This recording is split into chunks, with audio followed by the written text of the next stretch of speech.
Tansei, good afternoon. Welcome to APTN National News. Half a century ago, Clarence Woodhouse was sent to prison for a murder he always said he never committed. On Thursday, Manitoba Court of King's Bench Chief Justice Glenn Joyal ruled Woodhouse is innocent and was wrongfully convicted. Reporter Sierra Bettens has more. It's a moment Clarence Woodhouse has waited over 50 years for. Today, at the Manitoba Court of King's Bench, the 72-year-old was acquitted and exonerated of a murder he was wrongfully convicted of in 1974. Outside the courthouse, the soft-spoken man from the Penang First Nation held up a black t-shirt with the words "innocent" on the front. What are you looking forward to doing now, now that this has happened? Well, the public just to relax. Be with my son now. Grandchildren? Yeah, my grandchildren too. 50 years ago, Clarence Woodhouse, along with Alan Woodhouse, Russell Woodhouse, and Brian Anderson, were convicted of killing Winnipeg chef Ting Fong Chan. Though Saulteaux is his first language, his conviction was based on a confession written in English. Woodhouse testified that members of the Winnipeg Police Service coerced him into making a false confession. The trial judge and all-white jury did not believe him at the time. Innocence Canada lawyers representing Woodhouse said it was a clear case of systemic racism. The Crown, Ms. Jules, and we, and indeed the Chief Justice, all acknowledged that there was racism inherent from the investigative stage, the prosecutorial stage, and the judicial stage. In July 2023, Alan Woodhouse and Brian Anderson were also acquitted of the same crime and exonerated. 2 months later, Clarence Woodhouse submitted his request to Federal Justice Minister Arif Virani, who ordered a new trial for him in July 2024. And in court today, Chief Justice Glenn Joyal acquitted Woodhouse. "You are innocent," he said. "You should not have been convicted." What did it mean for you to hear the Chief Justice say you are innocent? Oh, I was happy. I was all happy when I heard something. After court, the Woodhouse family was invited to the Manitoba Legislature to receive an apology and gift from the Premier. The gift from the Premier, I just love it. During a House sitting, Manitoba Attorney General Matt Wiebe acknowledged how the justice system failed Woodhouse. Well, nothing can be said that will bring back the years lost of freedom or the time away from family and friends. As the Attorney General of Manitoba, I offer my heartfelt apologies to Mr. Woodhouse and his family. The Innocence Canada lawyers representing Woodhouse are now calling for a federal and provincial task force to approach systemic racism in the justice system. Premier Knus said, while he hasn't discussed that matter, the province has been working to address these issues through the Manitoba Aboriginal Justice Inquiry for decades. Sierra Bettens, APTN National News, Winnipeg. A man is dead after Winnipeg police were called to an apartment building in the north end of the city on Wednesday. Tenants of the building have been quiet, many worrying for their safety as they have no idea who the man was. Here's T.R. Wheatley now with what is known about the latest police-involved death in Winnipeg. We do this as we want to be transparent. Within hours of a man being shot by Winnipeg police officers, Acting Chief Art Stenard called a press conference. There was multiple 911 calls on this incident. The male was armed with and swinging edged weapons, banging on tenants' doors. All the details we received from the callers indicate there was a risk to the public. This video was captured by Sue Caribou, a tenant of the building. When they bought somebody out, they were working on that person all the way to the ambulance. WPS say he was later pronounced dead at the hospital. The acting police chief said 3 officers met a male in the hallway. Stenard said a taser and firearm were discharged, but could not confirm if there was only one or multiple firearms used. WPS are limiting details because Manitoba's Independent Investigation Unit, or the IIU, is taking over the matter. The IIU is called anytime someone is killed by police. The next of kin has not been notified yet, so I cannot talk about the deceased at all. Caribou said so far no one knows who the man was in the hallway. We are a big family here, and we look after each other. Leaving her to think he was a transient. How can we keep this building safe? We have swipe cards, but people behind you, they run in. Caribou said she's gone to check on her neighbors. Many are too scared to open their doors. Outside the building, not much people coming or going. This is the third Winnipeg police officer-involved death in the past month. On September 2nd, Tammy Bateman, a First Nations woman, was hit by a police cruiser near a homeless encampment by the Red River. On September 15, a 52-year-old man was arrested for an outstanding warrant. He was held in a cell at police headquarters after being medically cleared. Hours later, during a routine check, the man was found unresponsive. He was taken to hospital where he was pronounced dead. Police have not released his identity, but sources say he is First Nation from northern Manitoba. T.R. Wheatley, APTN National News, Winnipeg.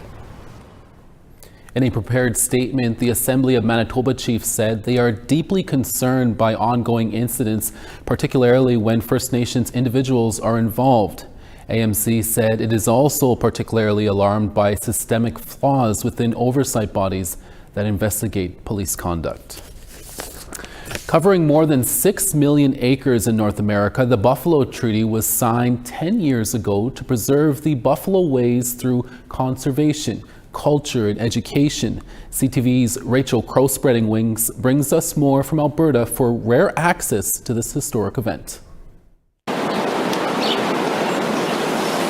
The treaty was originally signed at Amskapi-Bigani, the Blackfeet Nation in Montana, when Canada listed the bison population as a threatened species. That was a dream of our elders to bring those buffalo back.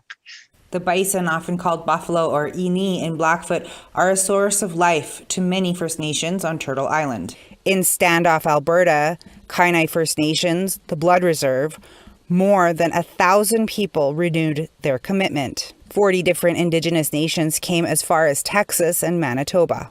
Blood Tribe was one of the original signatories of the Buffalo Treaty, and so to have it come here, the gathering of everyone with this shared vision, I think it's immense. It is, again, that gathering of renewal. Buffalo are being brought back to Indigenous lands across North America, even places outside their traditional natural habitat, like Navajo territory in Arizona. They can help the land, help the people from all over the place, not just the plains. A lot has happened in the last 10 years. You know, a lot more support, a lot more interest, and it's just the momentum of the buffalo. This herd has doubled since they were returned to Kainai First Nations 4 years ago. We welcomed our community and cultural herd in 2021 to the north end of our reserve. And so now we have our own community that can just literally drive by on their way to Lethbridge and be with the buffalo and see the buffalo, and that they're here and they're growing. In the late 19th century, to both starve out Indigenous people and make way for settlers and cattle, hundreds of thousands of buffalo were slaughtered, and only about 500 remained in North America. Wherever the buffalo roams, you know, it brings other animals, plants, and so on.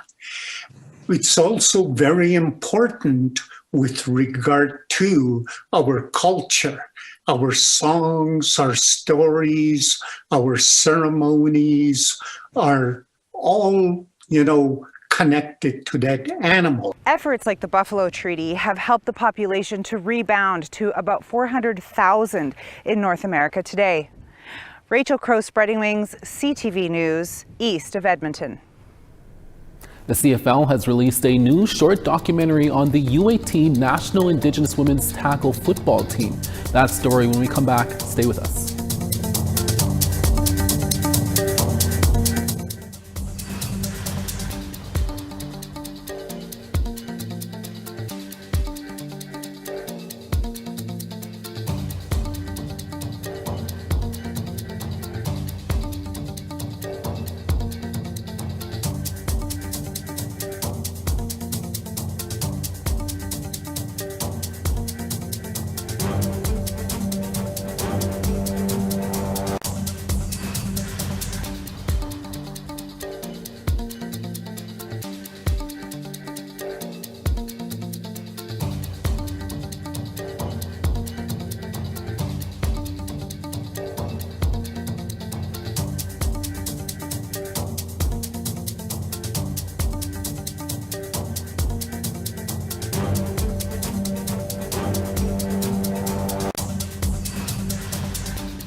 Welcome back. The Canadian Football League is telling the story of the first under-18 National Indigenous Women's Tackle Football team through a new short documentary. I feel like girls who play tackle football, or just football in general, I feel like they have like a sense of like courage and strength. Like, you know, like it's not easy at all playing football, especially like tackle. The documentary is called Medicine Game, a CFL original production. It tells the story of Indigenous Football Canada forming its first ever national Indigenous team just last year. The documentary follows the U18 National Indigenous Women's Tackle Football team at Fort McKay First Nation, their training camp in Winnipeg, and eventually competing in Fredericton, New Brunswick. It also explores the similar challenges First Nation players face, including a lack of safe drinking water in First Nations, MMIWG, and the impacts of Canada's residential school system. CFL Commissioner Randy Ambrosi shared his excitement for the team and the new film. Monday, the CFL is releasing a documentary about the women's U18 Indigenous National Tackle Football team. What can you tell us about this project? Well, I can tell you it's really the genesis of this is that it's just a super cool story, and it's a very inspiring story. And when our marketing team got a hold of it, and they saw that, they saw what was, what had happened, and when they listened to the stories of these amazing young women who, it's a long, hard road. Football is not an easy game. But to listen to their stories, and it very quickly, I think it was very quickly and very easily determined that this was a story that needed to be told, and one that we're very. It's a short documentary, but I think it's a very powerful one, and one that we're proud to be associated with. I got to see a preview. It looks fascinating. It looks really good. Yeah, and you know what? Again, we think football is the most inclusive game in the world because it takes athletes of literally every size and shape and athletic capability, and it brings them together. And these young women are an amazing example of a group of young women coming together and doing something very special. Awesome. Perfect. That's all from us, Randy. Thank you for your time. Really appreciate it. Good to see you again. Have a great day. Thanks, you too. Bye. Take care. Bye. The National Indigenous team won its first ever game in history this past summer, beating the Ontario Black team 32-21. You can now watch the documentary on YouTube. It already has more than 5.4 thousand views. For the 2024 season, the Canadian Football League unveiled Indigenous-themed logos for each of its 9 teams. Logos were all designed by Indigenous artists, including Chris Chapak from Red Pheasant Cree Nation, who put his own twist on the Saskatchewan Roughriders' signature logo. With more, here's CTV Regina's Mick Favel. The long-time Saskatchewan Roughriders shield indigenized.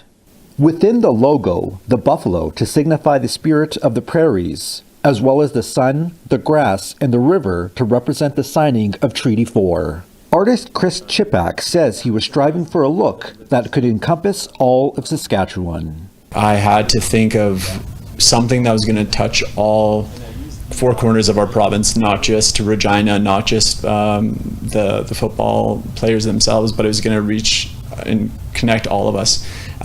So there was a lot of parts that I had to put together, and there was a lot of visualizing in my head before I put it all onto a tablet.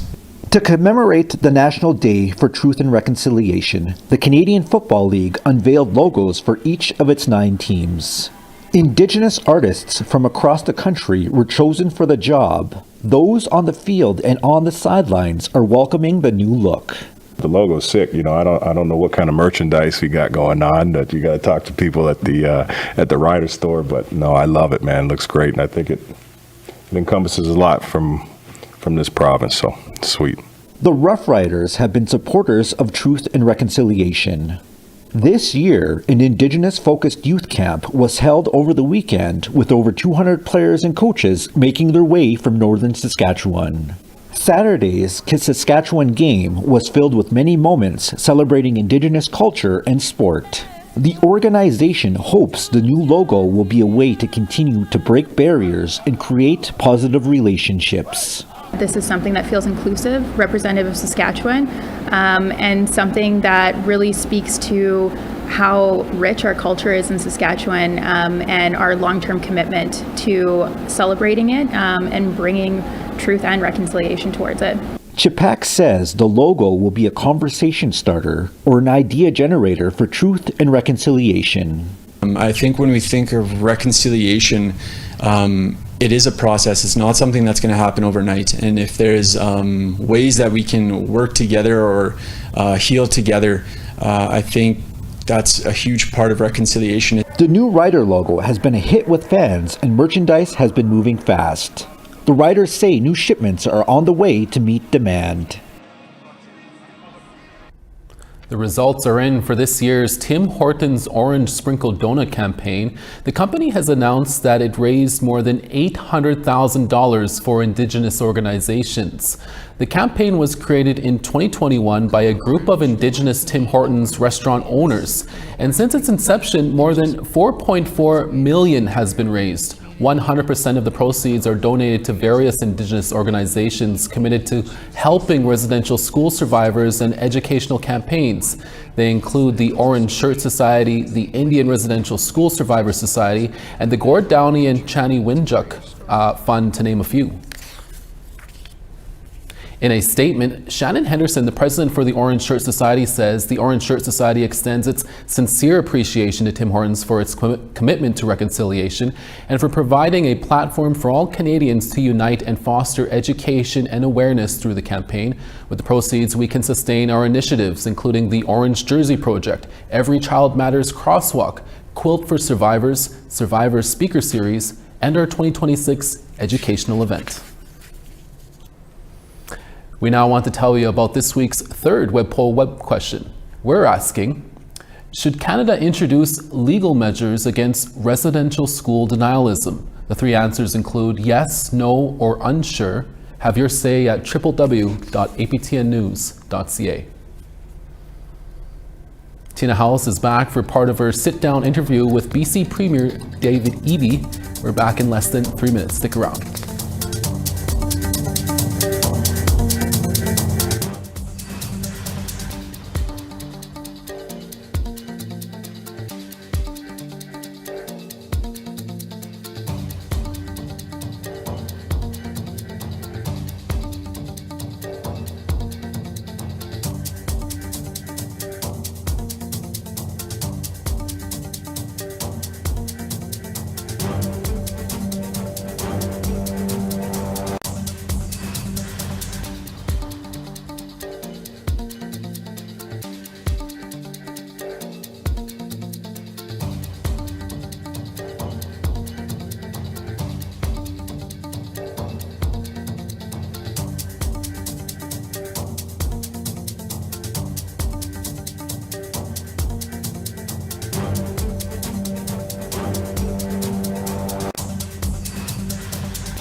On the East Coast, St. John's 11, Charlottetown 17.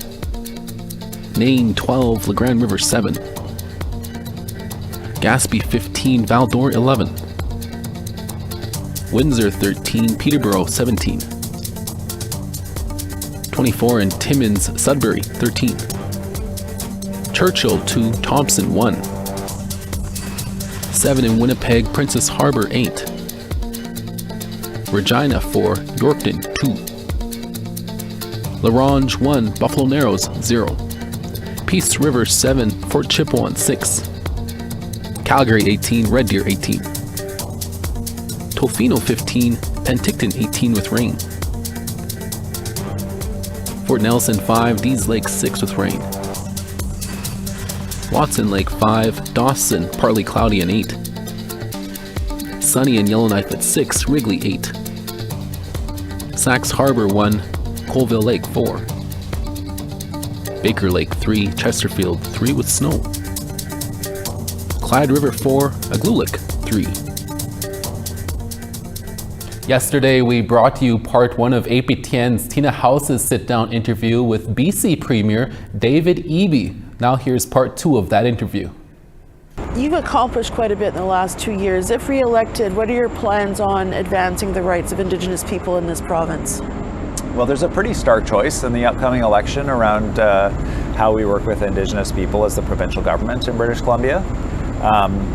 You know, the piece that I'm proud of is that we're finally starting to step out of this world of going to court, wasting a ton of money on lawyers, years of process, to have a judge declare title as the Supreme Court of Canada did in the Caribou-Chilcotin, and then still having to sit down on the table and figure out how that's going to work. And we're no further ahead. We wasted a bunch of money, we wasted a bunch of time, and instead of just working on the actual issue, we seem to have gone around it and ended up at the same place anyway. No further certainty for anyone, no further understanding of how it's going to work. And so as a government, we're stepping out of that approach and saying, let's sit down at the table now. Let's get those agreements now up front so we all understand and we can work on these things. That's why Haida was so transformational. Is it was like, let's get out of this court cycle and let's acknowledge we're not going to win in court. Haida Gwaii title, the Haida title is so obvious and apparent to everybody. Why go through I'm a lawyer. I'm not opposed to jobs for lawyers, but I think there's a better use for public money than fighting a losing battle in court. And instead sitting down and saying, how are we going to work this out? What are you going to be responsible for? What are we going to be responsible for? How do we do these things in Haida Gwaii? And when we bring that kind of certainty, we see that the community prospers as a whole. And it's not just the Indigenous community that benefits from this, it's the entire region. And so that'll be the approach we're taking going forward. And then John Rustad, on the other hand, and this is astonishing to me, you know, he's in the legislature on the day of the Haida Agreement, stands up, delivers this really nice speech about how he was the Indigenous Affairs Minister at the time, and he went into the Attorney General's office and said he could never win the Haida lawsuit and this and that. And then he walked out of the legislature and immediately started on social media that the Haida Agreement was an attack on private property, even though private property was excluded from the agreement. So that kind of sort of politicization, when he actually knows better, when he actually knows the real situation around how our province has to move forward, and to have a candidate in Victoria that says, you know, Indigenous people need to give the wheel and the iPhone back if they want to make land claims. Like, these are views that we haven't seen in British Columbia in modern times in politics, and we shouldn't see them and we shouldn't tolerate it. And so there's a pretty blunt choice about where he wants to take our province. He wants to undo UNDRIP, he wants to repeal it. You can't repeal the rights of Indigenous people that are protected by the Constitution. Repealing UNDRIP will do absolutely nothing to change the situation on the ground, except it will send a strong message to Indigenous people that the province of BC doesn't want to work with them. And that is exactly the wrong message if we want a prosperous province. It's all of us together, working together to build up our province, and that's what we can do. Absolutely. Finally, we're just about at our National Truth and Reconciliation Day. What would you like all British Columbians to know about that day and how to embrace that day truthfully? Well, it's a day that we've recognized by giving British Columbians the opportunity to not be at work, to take a moment to reflect on our history with Indigenous people.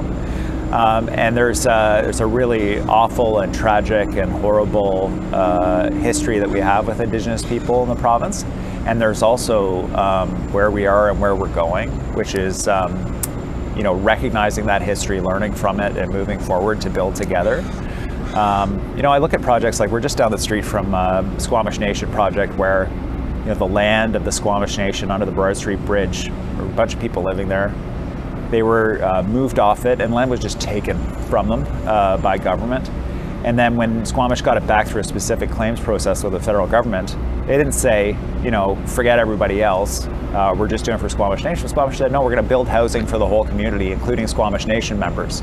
And that reconciliation of ensuring that land was returned has resulted in a massive build of rental housing that's going to benefit the whole city of Vancouver.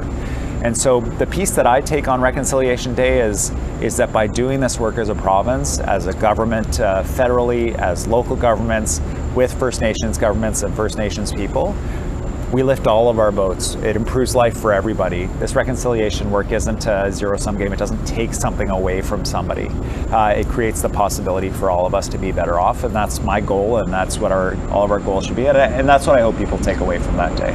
Amazing. I think your experience at working on the downtown east side and working with your organizations has proven well for you as a premier of this province. I learned a lot from that neighborhood, absolutely. Indeed. Thank you so much for joining us today. We really appreciate your time. Thanks, Tina. Thank you. Nice to see you. Nice to see you too. Thank you. Back to you in studio. And that is your midday newscast for this Friday, October 4th. From everyone at APTN National News, hi miigwech masicho. Thank you for watching. Dennis Ward will be back here in a few hours for your evening newscast. We'll see you again next day.